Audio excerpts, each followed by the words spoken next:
Welcome to another episode of the Biker PM. I'm your host, Anthony Pavelich. Today we have with us Maria Barlow. She was born on the south side of Chicago to a tile-setter father and a homemaker mother. She prides herself in being a true Chicago native. She's the youngest of 11 children with 2 older sisters and 8 older brothers. Maria was first to attend a college in her family. She attended Kenwood Academy High School and also attended Northeastern Illinois University, where she graduated cum laude with a bachelor's degree in justice sciences. Maria went on to attend the John Marshall Law School, where she graduated with a Juris Doctorate degree. Maria prides herself on being a help to others, part of which is her mentorship of students from grade school through college. Maria sits on the Alumni Board Directors for the John Marshall Law School and the Chicago Legal Clinic Auxiliary Board. A passionate advocate, leader, and entrepreneur, Maria started her own law practice and now practices area in family law. So let's get started. Hi, Maria. Thank you for joining me today. How are you doing? I'm doing well. How are you doing? I'm doing pretty good. I understand with our pre-interview, we've got a couple of companies we're going to be talking about. So start out by giving us a little bit of background about you and your 2 companies, then we'll get into the rest of it, the good stuff from there. Absolutely. So my name is Maria Barlow. I am a private practice attorney. That's my calling and my training. I own my own law firm. And then I also have a travel agency that I recently started because I travel a whole lot. That's my stress management. And so I am known for finding a good deal.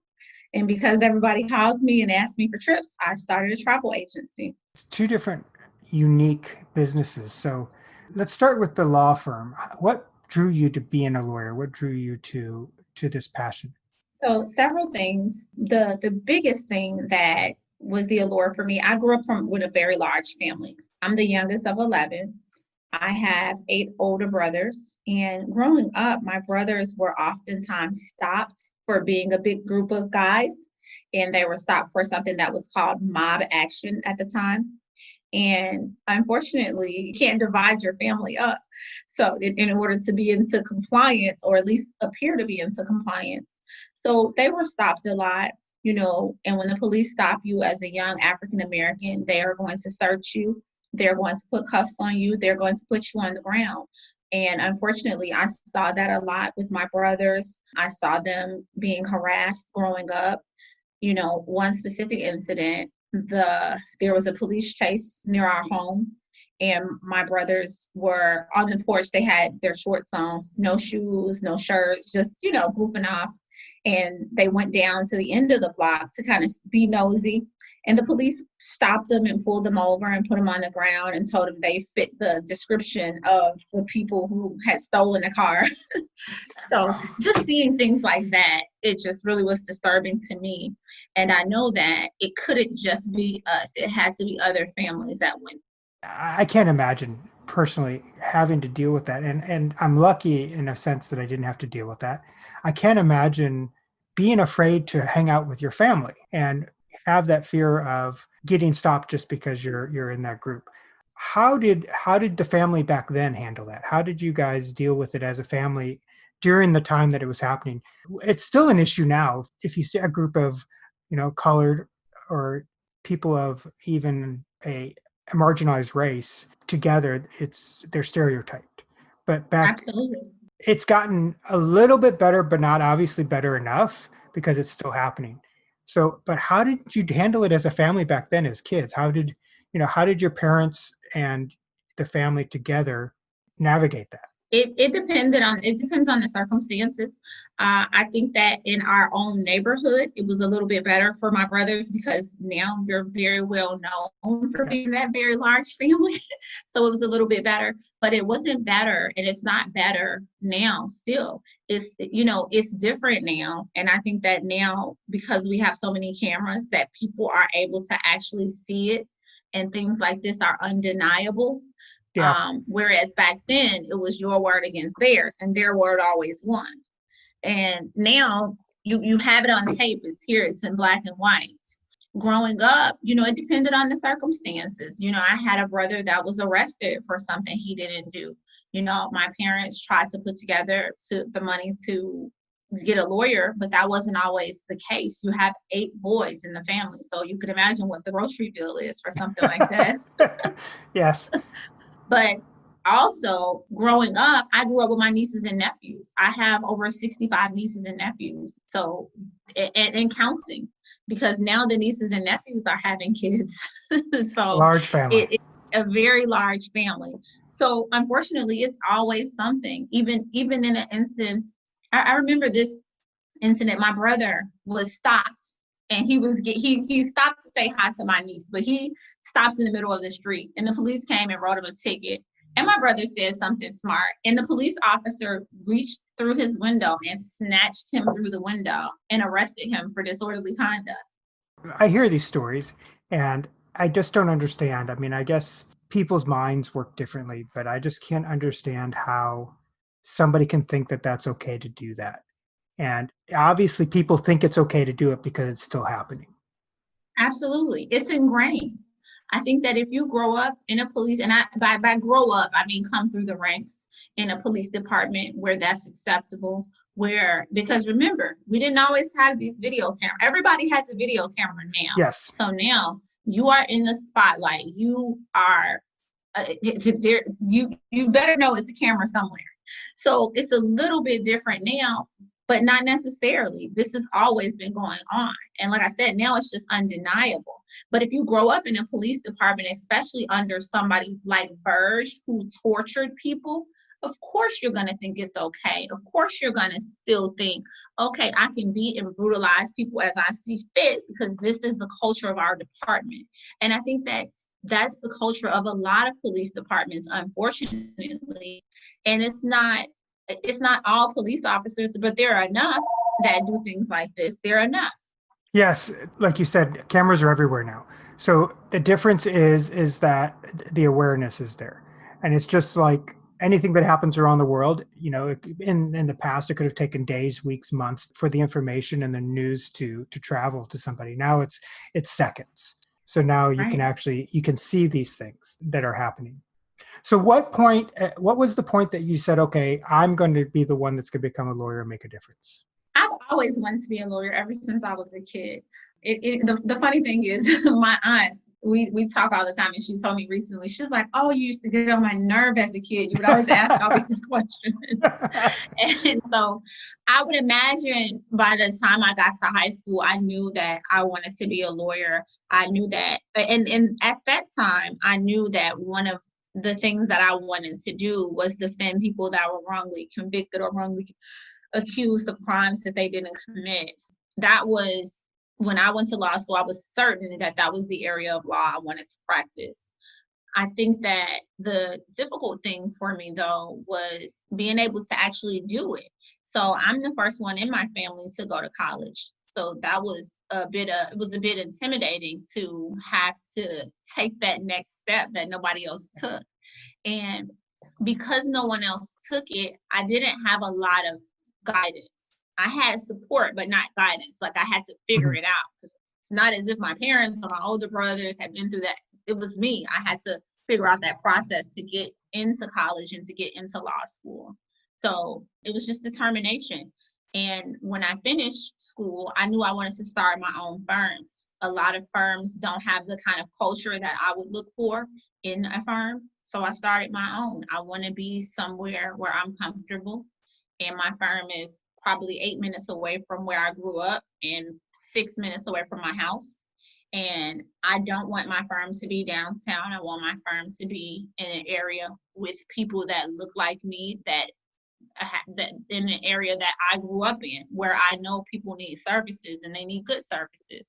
So I keep my firm in this area for that reason. Do you feel overwhelmed, overstimulated, and overworked? There's so much that you need to do, but you don't know what the best way to do it is? And you're not sure where all your time goes each week? Jump on over to my website, pavproconsulting.com. You can download my free PDF, The 5 Proven Strategies to Steal Back Lost Time and Money in Your Business. And while you're there, you can book a free process discovery session, pavproconsulting.com. Move forward with confidence, focus, and productivity. How did being a person of color affect your journey into getting into law school, starting your own business?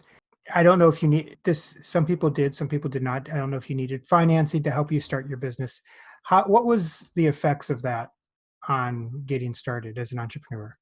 So for me, going into law school, it was just a matter of taking out loans. I've always done very well at school because my philosophy has always been, if I got to be there, I may as well do it correctly. Yes. May as well do a good job. So I've always done very well in school, but for law school, I had to take out loans. My family didn't have the financial means to make sure that I got to go. So I just looked at it like this. This is something that I want to do. Everybody's like, no, don't take out the student loans. It's something that I want to do. And it's something that it's an investment. This is the only investment that I can make that I know is guaranteed to pay off because it's an investment in me. I get to determine how big that investment grows or how small it grows. And so that was my thing. Starting my firm, I had the blessing of being when I was in law school, because remember, this is all new to me. So I was very big on networking. So I've always networked with other students and other attorneys and other judges, anybody who was around, who's in the legal profession. I wanted to meet them. I wanted to know them. I wanted to network with them. So that's what I started doing. When I finished school, I had a job for a while and it wasn't in the law area. So I quit it and I started my firm. And so I networked with some attorneys who gave me some work here and there until I was able to build my own firm.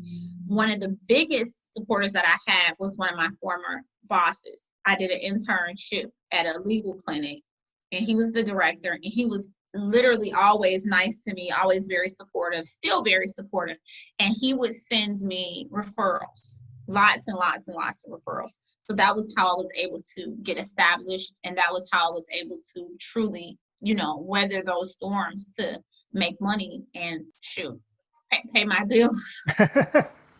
It sounds like I like your story. I like, keeping your business, in your neighborhood, helping out people that obviously need it because you grew up with these situations. Mm-hmm.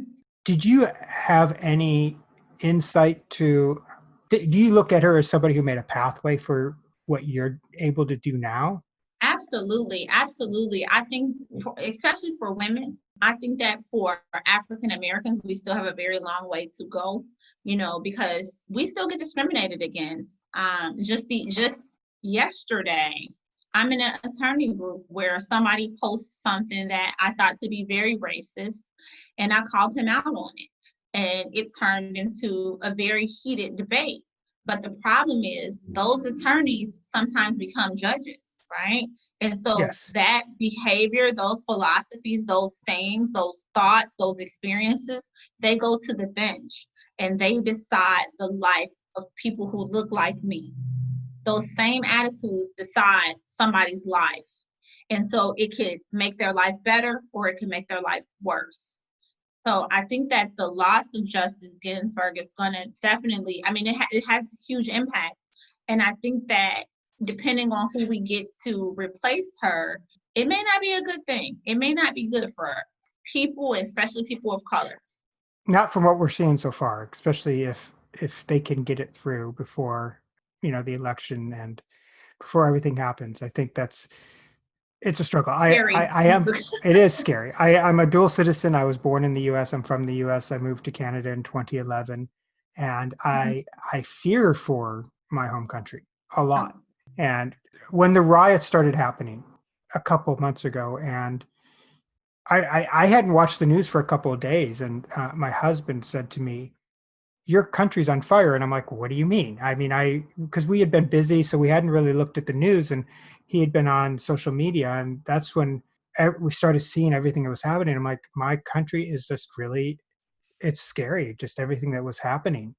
And the current administration, and I try not to bring politics usually into my podcast, but the current administration is doing nothing but fueling the fire. Absolutely. And it's unfortunate. And the funny thing is, and we've been having these conversations, we live in a bunch of trauma all the time. Like Black people live constantly in traumatic circumstances. And it's just frightening. It's just frightening when you turn on the news and you get to see that the country's burning. Like that might only happen every so often. But waking up and being Black, like you feel that way every day. it's sad, but it's true. And people think like, oh, well, you're a lawyer.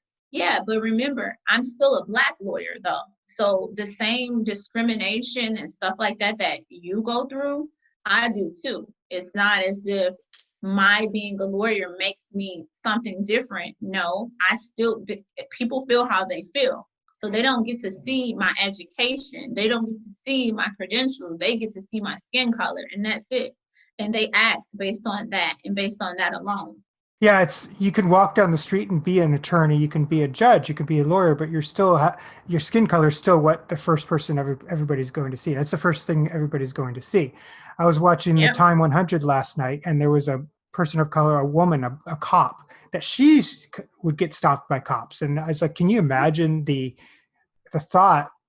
I just would, if I was the cop that would stop her, then I would be so embarrassed to realize that I was, stopping and trying to harass somebody that was a cop or somebody that's a lawyer, and let alone just doing it because you think you can, Right. and then just realize that it's that bias that they see. It's like they don't see the cop, they don't see the attorney, they don't see, they just see what they want to see or what's in front of them, instead of getting a better conscious and better understanding of looking at just a person as a person. Right. It's sad and unfortunate, but that is just the truth. And then this whole premise of I don't see color, you have to see color. I mean, it's impossible that you don't. You don't have to discriminate against a person because of their color, but it is impossible that you don't see color. I mean, Yes. It's an impossibility. That's not a thing. Being a gay man, I haven't had a lot of bad experiences with cops. I know a lot of people that have, but it's still, I can walk down the street and be a white man and they don't know I'm gay, but you can't walk down the street and just be a woman. They know, they see the color. They don't see the gayness. Yeah, absolutely. People try to compare sometimes the discrimination between sexuality and between color and everything, and you can't compare it. I mean, there is discrimination against all of it, but you can hide. You don't see, gayness isn't something that you can see on your skin for the most part. Right. Yes, I totally agree. And that disturbs me when people say that. That really disturbs me when people are like, oh, it's discrimination, but it's different. Because you can't, I did not know you're a gay man, talking to you. So the discrimination that women get is different. I mean, between a man and a woman. So people are like, well, I understand, or I think everybody, and that's one thing. There's this huge Twitter battle or Twitter thing that went on when J.K. Rowling at some point not too long ago came out and was like trying to say that a trans woman isn't the same as a woman. And everybody was like, no, she identifies as a woman. It's the same thing. What a woman goes throughout her life is different than what a person that grows up as a man then changes their identity to a woman went through. They didn't go through the same discrimination throughout their whole life. And people are seeing, they don't see the gray in these areas. They see black and white when it comes to, they think either discrimination's the same or it's not. Discrimination varies. And some of them are because of a visual appearance and some of them are not. But you can't compare everybody's journey. Right. And too many people try to, and that frustrates me. It's a little bit of a side note that I agree that it just frustrates me when people try to compare, discrimination just because one person is discriminated against, they understand what they went through. Because even though I've been discriminated through my life, I still cannot fathom you and your family being harassed because you're walking around together. Mm-hmm. So let's talk about your travel agency then. You saying travel is a passion of yours, and which right now is very difficult for us to do. Yes. Yeah. So how has that been? How's that business been? I started in January. It was going okay. It was just a bad time to start it. I did have some Little did we know. Right. But unfortunately, all of the trips that I booked were canceled, either voluntarily or involuntarily because of COVID.